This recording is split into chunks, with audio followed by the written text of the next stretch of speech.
चलो, लक्ष्मी की तो चैन ठीक हो गई। अब तो मुझे भूख भी लग रही है। सुबह बहुत चाय देना लग रहा भूल गई मुझे, लेकिन अब तो दोपहर हो गई है।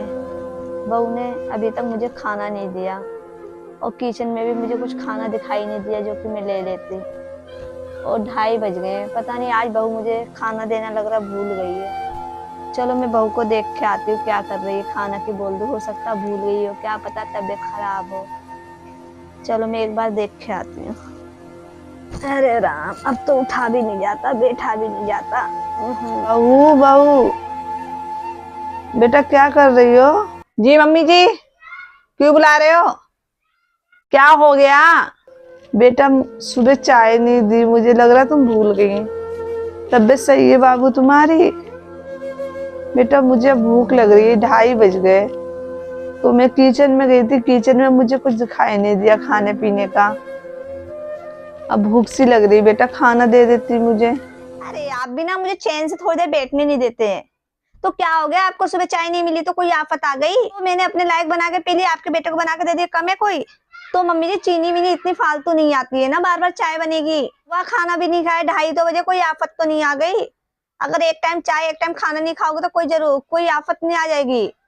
उम्र तो आपकी हो गई मम्मी जी, और पता नहीं आपको इतनी भूख कैसे लगती है। चाय पीनी है, खाना खाना है, आपकी जीभ बहुत चटा के ले रही है। मम्मी जीभ को ना कंट्रोल में कर लो, इस उम्र में इतना खाया पिया नहीं जाता है। इस उम्र में लोग एक एक टाइम खा के रह लेते हैं। क्यों बेटा, बड़े बुजुर्गों को भूख नहीं लगती है?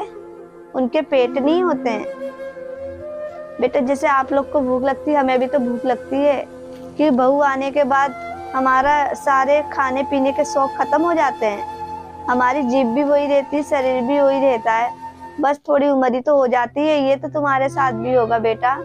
हर इंसान जब पैदा हुआ उसको बुजुर्ग होना है। बुजुर्ग होने का मतलब ये नहीं इसके खाने पीने पहनने के शौक सब खत्म हो जाते हैं।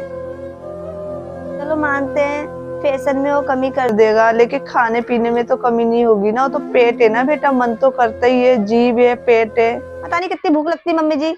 अब शाम को ही खाना खाना मुझसे नहीं बन रहा, मैं नैन पेंट लगा रही हूँ। पूरे दिन परेशान करते रहते हो। अब ये किसका फोन? अच्छा मम्मी का फोन आ रहा, थोड़ा उठा देना, मेरे हाथों में नेन पेंट लगा है, और स्पीकर ऑन कर देना, मम्मी का फोन आ रहा है। अभी उठा रही। अरे क्या हुआ मम्मी? हेलो, अरे क्या हुआ मम्मी, आप रो क्यों रहे हो? बेटा रो नहीं तो क्या करूं, तेरी भाभी ने तो मेरी जिंदगी बर्बाद कर दी, मुझे इतना परेशान करती, मैं क्या बताऊं। भाभी की ये मजाल जो आपको इतना परेशान कर रही है? उनकी हिम्मत कैसे हुई? बेटा मुझे 1-1 रुपए के लिए परेशान करती, मैं तो तरस गई हूँ बिल्कुल। बेटा ना मुझे टाइम पर खाना देती है ना चाय देती है। मैं पूरे दिन घर का काम कुछ ना कुछ करती रहती, फिर भी मुझसे कहती है तुम बुजुर्ग हो गई, अब तुम खा पी के क्या करोगे? बुजुर्ग लोग खाना नहीं खाते हैं।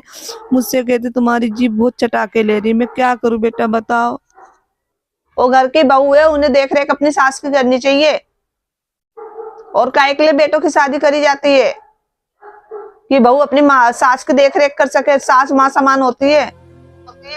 बेटा तुम भी तो किसी की घर की बहू हो, मेरी चिंता मत करो, मैं ठीक हूँ। मैं तो बस एक नाटक कर रही थी तुम्हें सुधारने के लिए। तुम जो भी कर रही हो ना अपनी सास के साथ, मुझे सब मालूम पड़ गया है। उन्हें कितना बुरा लगता है तुम उनके साथ ऐसा व्यवहार करती हो। आज तुम्हारी माँ के साथ हुआ था, तुम्हें कितना खराब लगा सोचो। सॉरी मम्मी जी। जी मम्मी जी, मम्मी मैं तो घबराई गई थी जब आपने ऐसा बोला तो। नहीं मम्मी जी, आपने मुझे सही मौके पे सबक सिखा दिया, नहीं तो मैं गलती पे गलती करती चली जाती। ये नैन पेंट का क्या मम्मी जी, आज है कल नहीं है। और मैं नैन पेंट के चक्कर में अपनी मम्मी को खाना नहीं देती। इतनी अच्छी सास मिली, उनकी भी मैं कदर नहीं कर रही थी, लेकिन आपने ये सब बातें बोल के ना मेरी आंखें खोल दी मम्मी जी। नहीं मम्मी जी, आपको शिकायत का मौका नहीं मिलेगा।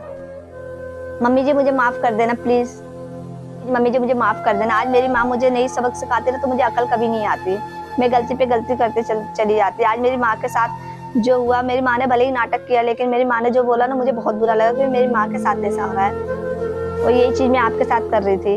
प्लीज मम्मी जी मुझे माफ कर देना, आगे से मैं शिकायत का मौका आपको बिल्कुल नहीं दूंगी। प्लीज मम्मी जी, मैं भी आपके लिए मम्मी जी गर्मा गर्म रोटी। कोई बात नहीं बेटा, तुम्हें बस इसी चीज का अफसोस हुआ कि तुमने गलत किया, गलत तरीके से मुझसे बात करी। वही मेरे लिए बहुत बड़ी बात है, अच्छी बात है। कोई नहीं बेटा, एक दिन बुजुर्ग सबको होना है, सबका टाइम आता है, सास सबको बनना है, बहू भी सब बनते हैं, सास भी बनते हैं। आज हम अपने बहू या सास के साथ गलत करें, कल हमारे साथ भी तो होगा। तो बेटा मुझे भूख लगी, खाना ला के दे दो, ठीक है।